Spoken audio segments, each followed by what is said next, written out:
அனைவருக்கும் வணக்கம். எல்லாம் வல்ல எம்பெருமான் ஸ்ரீ உச்சிஷ்ட மகாகணபதி ஆசிகளுடன், மகாபிதா குரு தெய்வ ஆசிகளுடனும் அனைவருக்கும் எனது மானசீகமான வாழ்த்துக்களும் மானசீகமான ஆசைகளும் கிடைக்கட்டும். நம்ம ஜிகேஸ்டோ அறிஞரின் அன்புடன் வரவேற்கிறது. நம்ம இன்னைக்கு பார்க்க போற பதிவு குரு பயிற்சி பலன்கள் அப்படிங்கிற பதிவை பார்க்க போறோம். இது மொத்தம் நம்ம ஒரு 4-5 வீடியோவா பார்க்க போறோம்.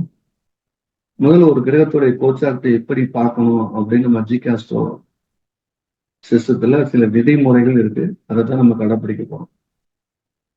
ஒரு கோச்சார கிரகம் ஒரு வீட்டுல போகும்போது ஒரு கிரகம் இருந்தா தான் அது பெரிய சலனத்தை கொடுக்கும், இல்லைன்னா பெரிய சலனத்தை கொடுக்காது. இது விதி நம்பர் 1. அப்ப குரு ரிஷபத்துக்குள்ள வந்திருக்காருன்னா ரிஷபத்துல ஏதேனும் ஒரு கிரகம் இருந்தா அந்த கிரகத்துக்கு சலனம் உண்டு, இல்லைன்னா இல்லை. விதி நம்பர் 1 அது. விதி நம்பர் 2 என்ன சொல்லுன்னா, கோச்சார குரு ஒரு வீட்டுக்கு வர்றாருன்னா அவருடைய பார்வையிலேயாவது ஒரு கிரகம் இருக்கணும் அப்படிங்கிற விதி நம்பர் 2. அப்படி இருந்தா அந்த கிரகத்துக்கும் ஒரு தற்காலிக பலன் கிடைக்கும், இல்லைன்னா கிடைக்காது. இதுதான் முக்கியமான விதி.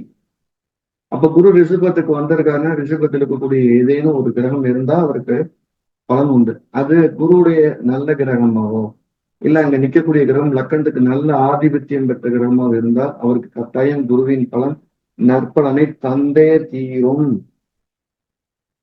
குரு அங்க வந்துட்டாரு, அங்க ராகுவோ கேதோ இருக்காரு, இல்ல தீய ஆதிபத்தியம் பெற்ற கிரகம் அங்க உட்கார்ந்து இருக்காருன்னா அவருக்கு அந்த தீமையை குரு தருவதற்கு வல்லமை பெறுகிறார். இது ரொம்ப முக்கியம்.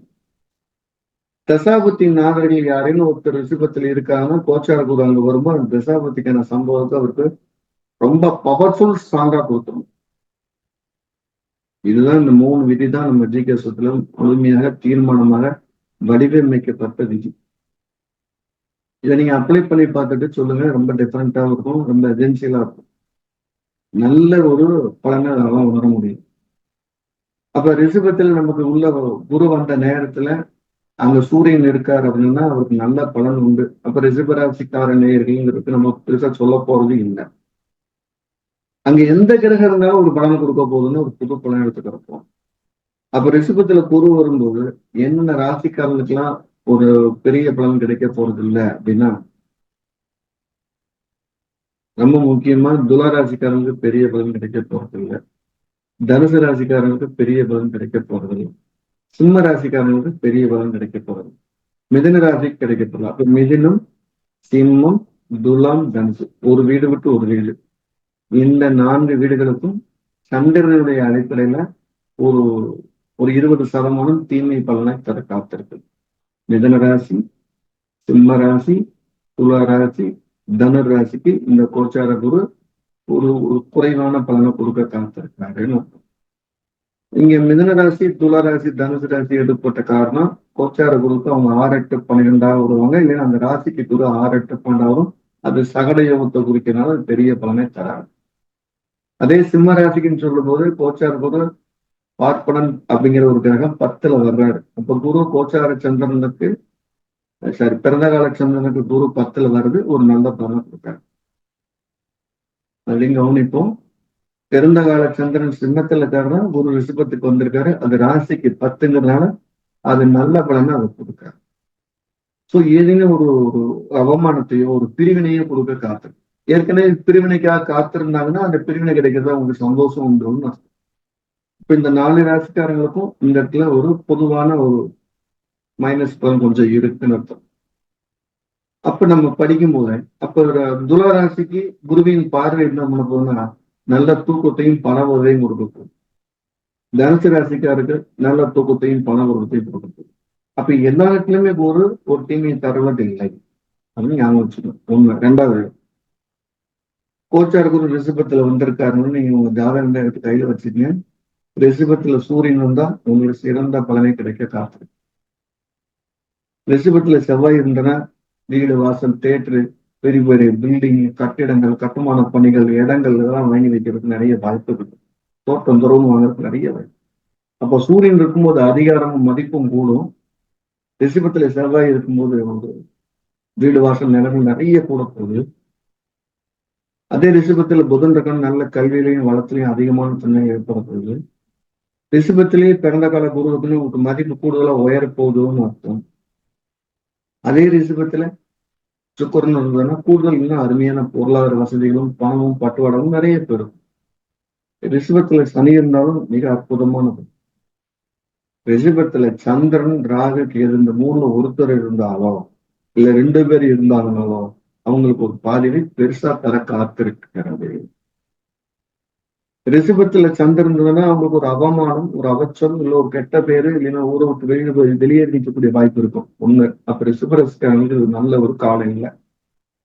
ரிஷபத்துல ராகு இருக்கு அப்படின்னா அவங்க ஒரு வைத்திய செலவோ ஒரு கண்டமோ ஏற்பட்டு அவங்க ஒரு பயப்படுத்த போகுது, இல்ல ஒரு உறவு அவங்ககிட்ட இருந்து பிரிக்க போகுது அப்படின்னு. ஆனா குழந்தை இல்லாதவங்களுக்கு குழந்தை கொடுக்கறதுக்கு தயாரா இருக்கும். மருத்துவத்து மூலியமா ஒரு பெருந்த சிறந்த புகழடைறதுக்கு வாய்ப்பாகும். ரிஷபத்துல பிறந்த கால கேது இருக்கு அப்படின்னு இந்த குரு வந்து புதுசா கடனை ஏற்படுத்த போகுது. அந்த கடனால உங்களோட வாழ்க்கை ஆதாரமே பயப்படுற மாதிரி வரும். இதுதான் பிற கிரகங்களுக்கு கோச்சார குரு தரக்கூடிய பலன். இதுதான் ரொம்ப சிறப்பா இருக்கு. அப்ப ராசியின் அடிப்படையில குருவின் பார்வை பலன் எப்படி சொல்றது? மேச ராசிக்கு இந்த மே மாசம் 1ஆம் தேதி 2024 இருந்து அப்படியே கொஞ்சம் ரிலாக்ஸா ஃபீல் பண்ணலாம். அப்பாடம் அவமானம் வந்துருமோ, அவங்க சொல்லிடுவாங்களோ, இவங்க சொல்லிடுவாங்கன்னு அந்த பயம் நீங்கிடும். மேசராசியில குரு பயணிச்சுட்டு காலத்துல நம்மளை விட்டு முக்கியமான உறவுகள் ஒன்றோ இரண்டோ நமக்கு வெளியேறி போயிருக்கும். அந்த உறவுகளை மறுபடியும் வந்து தன்னை புதுப்படுத்திக் கொள்வதற்காக, புதுமைப்படுத்திக் கொள்வதற்காக, இணைத்துக் கொள்வதற்காக மறுபடியும் அவங்க கூப்பிடலாம், வரலாம். சோ அப்ப மேசராசிக்கு இருந்த துன்பம் விலகுது, பொருளாதாரம் கூடுது. அவங்களுடைய சொல்லுக்கு ஒரு மரியாதை போகும். ஒரு பொருள் இவங்க வேணான்னு தொலைச்சிருந்தாங்கன்னா திருப்பி இவங்களா விருப்பப்பட்டா அந்த பொருள் வரும், அல்லது அந்த உறவு திரும்ப வரும். விருப்பப்படலாம் அது நிரந்தரமா வெளியேறிடும். அப்ப மேசராசிக்கு இது ஒரு நல்ல அற்புதமான பலனை கொடுக்க காத்திருக்கிறது அப்படின்னு சொல்லலாம். இவங்களுக்கு ஒரு கடன் இருந்ததுன்னு அந்த கடனை அப்படியே மட்டுப்படுங்க, குறையும். புது புது விரோதிகள் ஏற்படுவாங்க. அப்ப மேசராசிக்கு விரோதிகள் கூடுறாங்க, கடன் கொள்ளை, கடனுடைய தொந்தரவு குறையுது. புதுசா ஆரோக்கியமா இருக்கணும் அப்படிங்கிற ஆரோக்கியத்துல கவனம் செலுத்துறாங்க. தந்தை இருந்திருந்தார் அப்படின்னா தந்தைக்கு கண்டவங்களும் வைத்திய செலவு ஏற்பட காத்திருக்கிறது. தாயாருக்கு கூடுதலான நற்பலன்கள் கிடைக்க காத்திருக்குது. திருமணம் ஆனவங்களுக்கு ஒரு அற்புதமான காலமா இருக்கும். அப்ப மேசராசிக்காங்க 2 விஷயத்த கவனமா வச்சுக்கணும். ஆரோக்கியத்தை பெருக்கிறதுக்கு வழிவகுத்துக்கணும். விரோதிகள் அதிகமாகாம பார்த்துக்கணும். உங்களுடைய இது வரைக்கும் உங்களுக்காக இருந்த நல்லவர்கள் விரோதி ஆகாம பார்த்துக்கணும். விரோதியை என்னுடைய எண்ணிக்கை அதிகரிக்காம பார்த்துக்கணும். இந்த முக்கியம் விரோதிகள் அதிகரிக்க கூடாதுங்கிறது ஒண்ணு, உறவுகளை பிரிஞ்சிடக்கூடாதுங்கிறது ஒண்ணு. இந்த 2 மட்டும் தான் இருக்கு. சோ இது மட்டும் பார்த்துக்கிட்டா அவங்களுக்கு போதும் அர்த்தம். இதே இந்த மேசராசிக்காரங்களுக்கு தலைவலி, கர்ப்பப்பை சம்பந்தப்பட்ட தொந்தரவு இருந்தா அந்த அந்த தொந்தரவு வந்து அவங்க விடுவிக்கப்படுகிறார்கள். பொது சொத்துக்களை உருவாக்கலாம்னா உருவாக்கலாம், கடன் வாங்கியாவது உருவாக்கலாம். அந்த கடனால எங்களுக்கு ஒரு நல்ல மதிப்பு கூடும்னு அர்த்தம். சோ மேசராசிக்கு இது நன்மை அதிகம் தர காத்திருக்கிறது அப்படின்னு உறுதியை நம்ம எடுத்துக்கலாம். ரிஷபராசிக்கு குரு பயிற்சி எப்படி இருக்கும் அப்படின்னு எடுத்து பார்த்தோம்னா, இது ஜென்ம குரு ஒரு கடுமையான அவமானத்தையும், அவருக்கு தேவையான முக்கியமான 2 உறவுகளை ஒரு உறவு விட்டு வெளியில போற மாதிரி இருக்கு. உதாரணமா ஒரு பொண்ணு ஜாதகத்துல அந்த பொண்ணுக்கு அப்பா, அம்மா, கணவர், மாமனார், மாமியார் இல்லைன்னா அந்த 4-5 பேர்த்துல 3 பேர் ஒண்ணு கணவருடைய குடும்பம் ஒதுங்கி போயிடலாம், இல்ல அப்பா அம்மாவுடைய உறவு ஒதுங்கி போயிடலாம், இல்ல கணவரே தனியா ஒதுங்கி போயிடலாம். இந்த மாதிரி சூழ்நிலை ஏற்படுவது ரிஷபராசிக்கு இது சாதகமான ஒரு மன வலியை தரக்கூடிய காலமா. இவங்களுக்கு தெரியாம அந்த சம்பவம் நடக்காது. அப்ப ரிஷபராசிக்காரங்க கூடுதல் கவனமா இருக்கணுங்கிறது ரொம்ப முக்கியம் அப்படின்னு. எனக்கு குழந்தை இல்லை அப்படின்னு நினைக்கிறவங்களுக்கு இந்த ரிஷபராசியில குரு வந்த காலத்துல குழந்தை உற்பத்தி ஆகும். உறவுகள்ல கணவன் மனைவி உறவுகள்ல மேம்படும். ஆனா பிற உறவுகள் அவங்களுக்கு காயப்படுத்துற மாதிரி அமையும். என்னென்ன உறவுகள் காயப்படுத்தும் அப்படின்னு எடுத்துக்கிட்டோம்னா, உடன் பிறந்த சகோதரி உறவு காயப்படுத்தும் ஒண்ணு. தந்தையோட உறவு மேம்படும், தாயோட உறவு மேம்படும். அதே நேரத்துல ஒண்ணு விட்ட உறவுகள் எல்லாமே அவங்க விரோதியா பார்க்கக்கூடிய தன்மைகள் ஏற்படும். சோ குடும்பத்தில் அவங்களுடைய பொருளாதாரம் தனித்து விடப்படுவார்கள். அப்ப இந்த ஜென்ம குரு அப்படிங்கிறது ஒரு சின்ன அவமானத்தை கொடுக்க காத்திருக்கு. ரொம்ப நெருக்கமான ஒன்று விட்ட உறவுகள் அவங்களுக்கு நிரந்தரமா புரிஞ்சுப்பாரு. இவங்க யார் வேணுமோ அவங்க பக்கத்துல போய் ஸ்ட்ராங்கா இருந்தா மட்டும்தான் அந்த உறவு காலத்துக்கு நீடிக்கும். இல்லைன்னா அந்த உறவு வாழ்நாள் போல சந்திக்க முடியாம பண்றதுக்கான வாய்ப்புகள் நிறைய உண்டு. இதை பிரிச்சு பார்த்துருவோம். கிருத்திகை நட்சத்திரத்துல பிறந்தவங்களுக்கு குரு கோச்சார குரு கிருத்திகளை வரைக்கும் ரொம்ப கவனமா இருங்க. நான் சொன்ன பலன்கள்லாம் தீமையான பலன்கள் அதிகமா தரப்போகுது. அதே ரோஹிணி நட்சத்திரத்துல பிறந்தவங்களுக்கு கோச்சாருக்கு ஒரு ரோஹிணத்துல போகும்போது கவனமா இருங்க. அதனால ஒரு பெரிய தொந்தரவு ஏற்பட போகுது. மற்ற நட்சத்திரங்கள் போகும்போது பயப்பட வேண்டாம். அதே மிருகசீரத்துல பிறந்தவங்களுக்கு கோச்சாருக்கு ஒரு மிருகசீர வர வரைக்கும் பயப்படாதீங்க, தவறு நடக்காது. மிருகசீரத்துல வந்தோட தான் தொந்தரவு பண்ணும். அப்ப இந்த ராசிக்குள்ள மொத்தமா குருவின் பயணம் தாண்டி எந்த நட்சத்திரத்துல போகுதுன்னு பார்த்துக்குங்க. உங்க குடும்பத்திலேயே யாரேனும் ஒரு உறவினர் சிம்மராசிக்காரர் இருக்காங்கன்னா அவருக்காக நீங்க தொழில் பண்ணி போய் கெட்ட பேர் வர்றதுக்கான வாய்ப்புகள் அதிகம் உண்டு. சோ கூடுதல் கவனமா இருக்கிறதுல எந்த மாற்று கருத்தும் கிடையாது. ரிஷபராசியில பயணிக்கக்கூடிய இந்த காலகட்டங்கள்ல தொழிலுக்கு போட்ட முதலீடு பெரிய லெவல்ல விரைவா இருக்க வாய்ப்புகள். தொழில் பண்ண போறேன்னா ஆரம்பிக்க கூடாது. ஸோ அதையும் கூடுதல் கவனமா எடுத்து பார்த்துக்கணும். அடுத்து மிதன ராசிக்கு அப்படின்னு பார்த்தோம்னா ராசிக்கு 12ல குரு வரணும். அவங்க திட்டங்கள் எல்லாமே தவறான திட்டங்களா அதிகமா இருக்கும். இந்த இடத்துல நம்ம பலனை பார்க்கும்போது அந்த ராசிக்கு 12ல பொதுவான எடுக்கணும். அங்க ஏதாவது கிரகம் இருந்தா அதையும் சேர்த்துதான் சொல்லணுங்கிறது மறந்துருக்கணும். அப்ப மிதன ராசிக்கு அதிக செலவினங்கள், வைத்திய செலவினங்கள் இதெல்லாம் ஏற்பட காத்திருக்கு. எனக்கு இது வரைக்கும் திருமணம் ஆகல அப்படிங்கிறவங்களுக்கு திருமண உறவுகளுக்கு தேடி வந்து திருமண உறவு வெளியே வர்றதுக்கான காலங்களா இருக்கும் அப்படிங்கிறத பாருங்க. புதிய லெவல்ல கடன் வாங்கி சொத்துக்களை உருவாக்கக்கூடிய சக்திகள் உண்டு. ஏற்கனவே நோய் இருந்தா அந்த நோய் கட்டுப்பாட்டுல வரும். தந்தையாருக்கு வைத்திய செலவு கண்டனமா இருக்கும். தாயாருக்கு உடல்நலம் கூடுது, தந்தைக்கு உடல்நலம் குறையுது. அதே மாதிரி மகன் மகள் இருந்தாலும் அவங்களுக்கு தேவையில்லாத செலவுகள் பண்றோம். அப்ப உறவுகள்ல முக்கியமா எடுத்து பார்த்தோம்னா தந்தைக்கும் மகனுக்கும் மகளுக்களுக்கும் ஆகாது. தாய்க்கும் ஜாதகருக்கும் சிறந்த தன்மையை கொடுக்க போகுது. இந்த சமயத்துல அவரு ஏதேனும் ஒரு தவறான நபருக்கு வழிகாட்டுதலா போய் கூட இருந்தாங்கன்னா அவங்க இவரை பெரிய அளவுல காயப்படுத்தி வழக்கை ஏற்படுவதற்கான வாய்ப்புகள் உண்டு. இந்த குருவை சந்திரனுக்கு 12 குருவை இது ஒரு சகடை அப்படின்னு எடுத்துக்கணும். ஒரு காரியம் உடனே நடக்காது. அதுல காத்து இருந்து காரியத்தை சத்துக்களுக்கு சிறப்பு அப்படின்னு ஞாபகம் வச்சுக்குவோம். இதுல அவங்க பாசிட்டிவ் என்ன சார் அப்படின்னா நீண்ட கால கனவாக இடம் வீடு வாங்கணும் இருந்தா அதுக்கான முயற்சி செய்யலாம். அதுக்கான வாய்ப்புகள் மிக அற்புதமா ரொம்ப அதிகமா இருக்கு.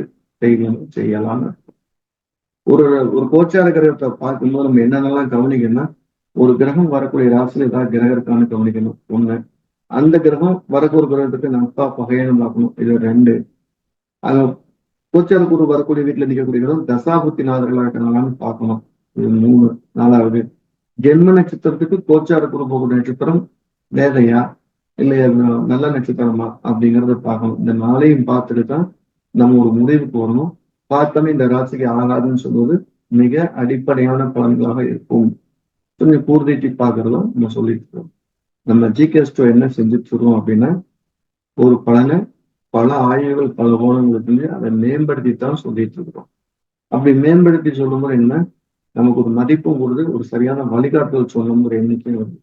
அதுல யாராவது ஜோதிடம் படிக்கணும்னு விரும்புனீங்கன்னா கீழே நம்பரை தொடர்பு கொண்டு உங்களுடைய அறிவை பெருக்கிக் கொள்ளலாம். ஜோதிடம்ங்கிற ஒரு அற்புதமான இறைசக்தியுடன் கூடிய ஒரு பலமான வழிகாட்டி. அது உங்களோட பலத்தோட சேர்த்துக்கலாம். நமது ஜோதிட அடிப்படை வகுப்பு மே மாசம் 26ஆம் தேதி மாலை புதிய பேச்சு ஆரம்பிக்கிறது. ஜோதிடம் கத்துக்கணும் விருப்பம் இருக்கவங்க தாராளம் வரலாம். ஒரு ஒரு இறை சக்தியை அதே உணர்வோட உணர்வதற்கான அற்புதமான வித்தை. அந்த அளவுக்கு ஒரு தளத்தில் கற்றுக் கொடுக்க தயாரிக்கிறோம். படிக்க வருவது அனைவரையும் வரவேற்கிறோம். பிற ராசிக்கு அடுத்த பதிவுல சந்திப்போம். அதுவரை மதா பிதா குரு தெய்வத்தை வணங்கி எல்லாம் வல்ல எம்பெருமான் ஸ்ரீ உச்சிஷ்டனோட ஆசிரியரும் அனைவருக்கும் நீண்ட ஆயுளும் நிறைந்த செல்வமும் உயர்ந்த புகழும் விஞ்ஞானமும் வழங்கட்டும் என்று நானும் பிரார்த்திக்கிறேன். அனைவருக்கும் எனது மானசீகமான ஆசைகள் மானசீகமான வாழ்த்துக்கள்.